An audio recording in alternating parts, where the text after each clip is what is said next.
और आइए बात कर लेते हैं विधानसभा चुनावों की। टिकटों के ऐलान से पहले ही राजस्थान में कांग्रेस की परेशानी बढ़ गई है। नागौर में जाट समाज के साथ साथ कांग्रेस के मजबूत पिलर कहे जाने वाले मिर्धा परिवार से एक ऐसा बयान सामने आया जिसने कांग्रेस नेताओं की परेशानी बढ़ा दी है। दरअसल पार्टी के वरिष्ठ नेता और पूर्व विधायक रिचपाल मिर्धा ने बीजेपी के टिकट पर चुनाव लड़ने के लिए तैयार ज्योति मिर्धा के पक्ष में प्रचार का ऐलान कर दिया है। रिचपाल की माने तो ज्योति उनकी भतीजी है, ऐसे में पार्टी का उन पर कोई बंधन नहीं होगा। अगर हमारे बेटी ज्योति मिर्धा चुनाव लड़े तो 2-4 दिन थानी इजाजत देनी पड़ेगी बंदों के बाद। इजाजत है हमारे पार्टी की बंदिश नहीं है। खुल्लो थानी तरफ कांग्रेस के कद्दावर नेता और मिर्धा परिवार के सदस्य रिचपाल मिर्धा ने जब खुले मंच से ये बयान दिया, नागौर से मारवाड़ तक खलबली मच गई, जयपुर से दिल्ली तक हलचल हुई, कांग्रेस की बेचैनी बढ़ गई। लेकिन ये तो होना ही था। पार्टी की परेशानी भी उसी दिन शुरू हो गई थी जब कांग्रेस नेता ज्योति मिर्धा बीजेपी में शामिल हो गई थी। लेकिन कांग्रेस को शायद ही इस बात की उम्मीद थी कि उसे ये बयान भी सुनना पड़ेगा।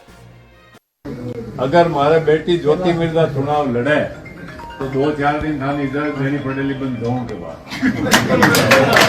इजाजत है हमारे पार्टी की बंदिश नहीं है। खुल्लो थानी तरफ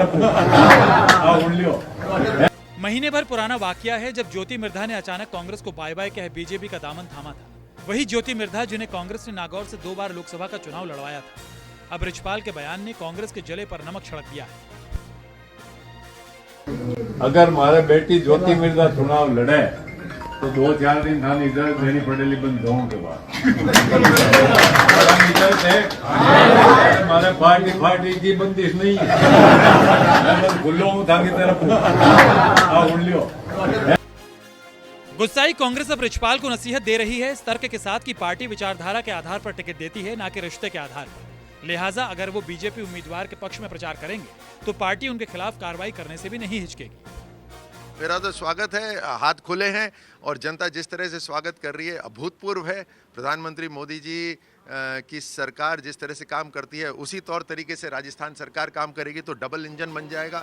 रिचपाल से ऐसे बयान की कोई उम्मीद नहीं कर रहा था, क्योंकि एक तो वो खुद कट्टर कांग्रेसी हैं, तो उनका पूरा परिवार भी कट्टर कांग्रेसी है। यही नहीं, सीएम गहलोत ने हाल ही में रिचपाल मिर्धा को वीर तेजा कल्याण बोर्ड का अध्यक्ष बनाया है।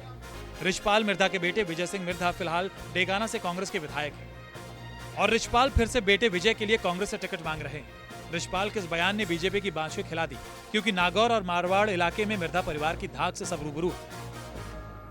भारतीय जनता पार्टी की पहली सूची ये बता रही है कि उसके माध्यम से भारतीय जनता पार्टी का चाल, चरित्र और चेहरा तीनों बेनकाब हो चुके हैं। जो महिलाओं की बात करती थी, जो 2 बार सूबे की मुख्यमंत्री रही, वो पहली सूची के अंदर नहीं। भैरों सिंह शेखावत जो भारतीय जनता पार्टी के एक संस्थापक सदस्य के तौर पर रहे, उनके दामाद हैं, उन पे भरोसा नहीं। रिचपाल को भी बखूबी मालूम है कि ना तो कांग्रेस उन्हें बीजेपी उम्मीदवार ज्योति मिर्धा के प्रचार की इजाजत देगी, ना ही उन्हें इस बयान से कोई सियासी फायदा होगा। ऐसे में अब इंतजार इस बात का है कि कांग्रेस रिचपाल को अपना बयान वापस लेने के लिए कैसे मनाती है, चुनावी चौखट पर आई इस उलझन को कैसे सुलझाती है। K J Srivatsan, Jaipur, news 24।